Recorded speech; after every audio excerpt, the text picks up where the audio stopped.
reaching out from beyond the grave with stories to give you the chills. The Kool Ghoul on 66.6 Dead Air Radio. Tonight's tragic tale is a good old-fashioned ghost story, so dim those lights and let's get creepy.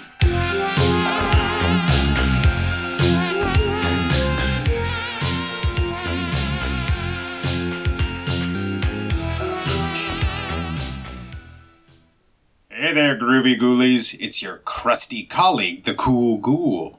I love a good ghost story, and tonight our caller has a special one for us. Alright, caller 13, you're on the air.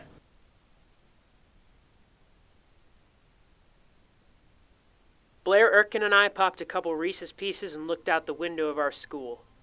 Above us, the heater worked overtime, buzzing and rattling like a bunch of screws inside a washing machine trying to combat the icy air that leaked in through the windows. I zipped my coat and shoved a few more candies in my mouth.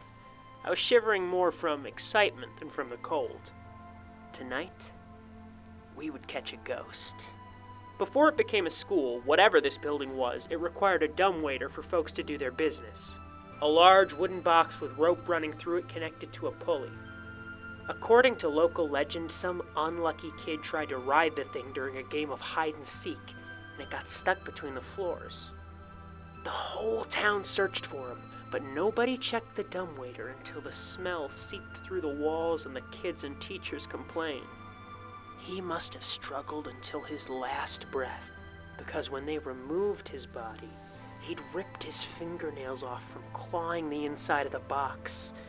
Now they say he still haunts it. Can't move on from his final resting place until he finishes the game.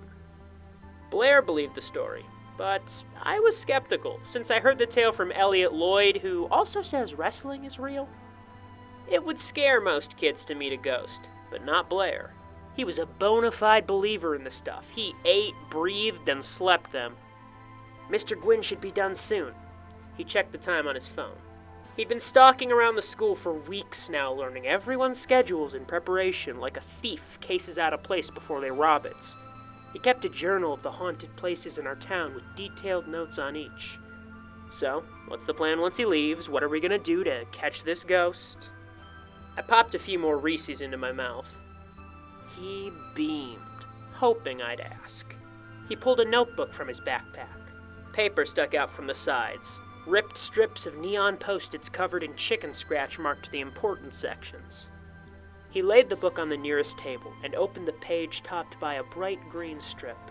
The pages were a scrapbook of old newspaper clippings and the manic writings of an excited kid whose brain ran faster than his hand could write. So, Casey Bell, the boy who died, will only appear if you follow certain rules. Who told you them? I asked. Elliot Lloyd. Why? Of course he did. He said aliens gave his dog cancer, too. He looked confused. You think he'd lie? I'm just saying I'd prefer a better source. But we're here, so continue.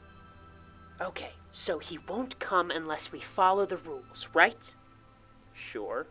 I'll ride the dumbwaiter from the first floor to the third, where you'll be there to meet me. Once I arrive, say, I found you, and you're it. And then he'll show up. What happens then? I asked. He shrugged. No idea. Outside the room, Mr. Gwynn whistled an off-tune rendition of Hanky Panky by the Shondells while he did his final rounds in the main hall, ending with the slamming of the school's big metal doors. And with the click of the door lock, we were alone in the school.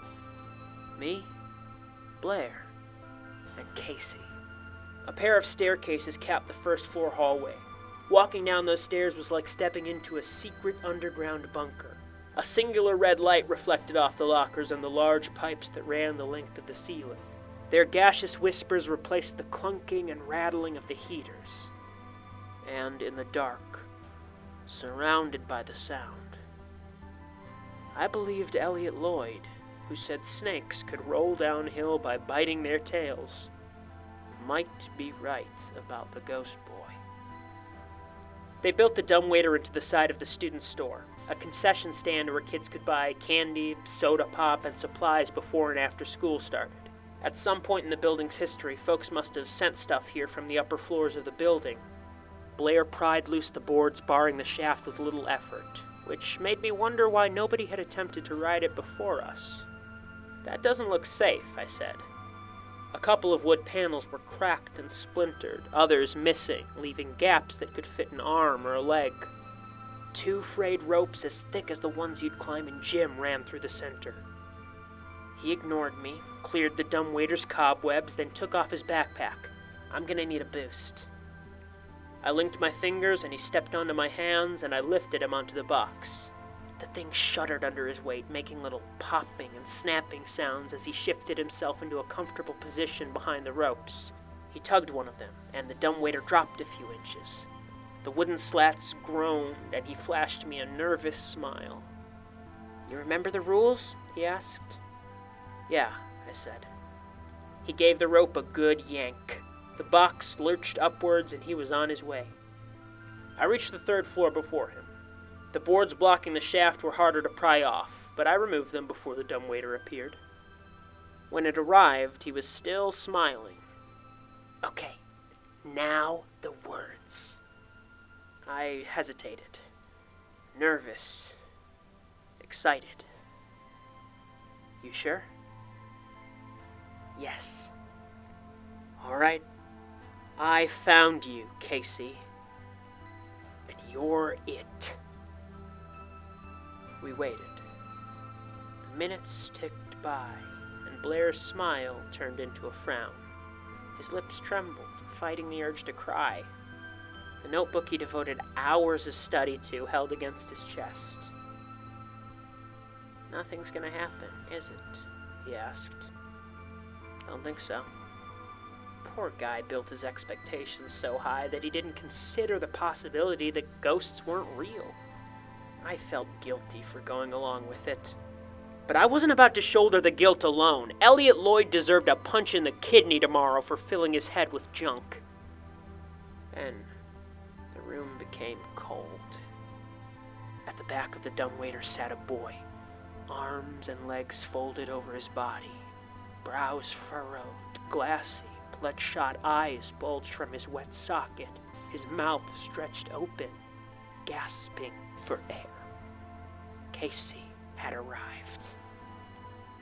"What's wrong?" Blair asked. Pale blue hands, missing their fingernails, gripped the sides of his face.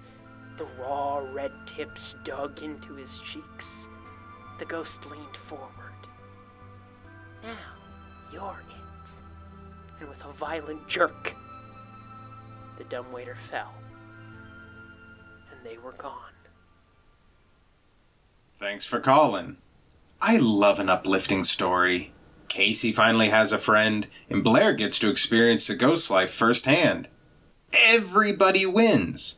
Well, maybe not our caller. They're probably scarred for life. But hey, chicks dig scars. Well, that's it for the show. If you dig what I'm laying down, give me a like and subscribe for more monthly spooky content. And click that little bell icon so you know when the next show is out. As always, I'll be waiting right here for the next 13th Caller.